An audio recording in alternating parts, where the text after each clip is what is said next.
YouTube चॅनलमध्ये चॅनलचं नाव आहे घराला घरपण देणारी माणसं. तर आज आहे शनिवार आणि म्हटलं सगळ्यांना सुट्टी आहे तर मस्त असा नाश्ता करूयात. तर इथे मी बनवलेला आहे ढोकळा. तुम्ही बघू शकताय किती छान दिसतोय आणि खूप छान मऊ आणि स्पॉन्जी असा ढोकळा झालेला आहे आणि दाखवते मी तुम्हाला. तर तुम्ही बघा कसा वाटतो आणि त्याचबरोबर हे बघा मी तुम्हाला दाखवते कसा मऊ आणि स्पॉन्जी झालेला आहे ढोकळा.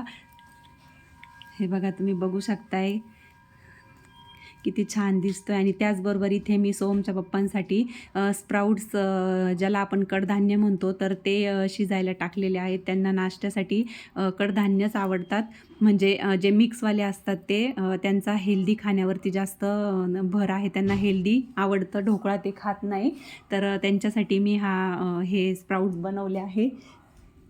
तर म्हटलं तुमच्यासोबत शेअर करावा व्हिडिओ. तर कसा वाटला ढोकळा नक्की कमेंट करून सांगा आणि या सर्वजण ढोकळा खायला. भेटूया अशाच एका नवीन व्हिडिओमध्ये. तोपर्यंत धन्यवाद.